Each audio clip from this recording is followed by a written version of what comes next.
पाण्यासाठी शेतकऱ्याचे रास्ता रोको आंदोलन। निमणी येथे ताकारी योजनेचे पाणी येरळा नदीपात्रामध्ये सोडण्यात यावे या मागणीसाठी आज नदीपात्र शेजारील गावातील लोकांनी रास्ता रोको आंदोलन केलं आहे।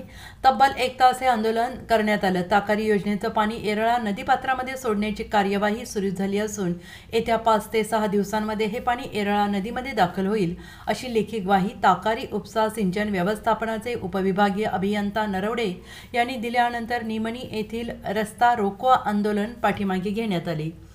महाराष्ट्र कृष्णा खोरे विकास महामंडळाचे अधिकारी, सर्व गावचे सरपंच, उपसरपंच, पदाधिकारी आणि पोलीस उपनिरीक्षक दीपक भांडवलकर यांच्यामध्ये चर्चा होऊन जलसंपदा विभागाच्या अधिकाऱ्यांनी दिलेले लेखी पत्र स्वीकारले। आंदोलनाचे नेतृत्व जिल्हा परिषद सदस्य संजय दादा पाटील आणि निमणीचे माजी उपसरपंच आर.डी. पाटील यांनी केले।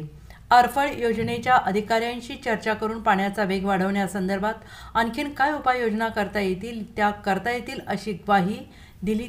सुमारे 1 तास हे आंदोलन सुरू होते। वाहनांच्या दुतर्फा रांगा लागल्या होत्या। अत्यावश्यक सेवा वगळण्यात आली होती। Bureau report SBN Marathi, Sangli.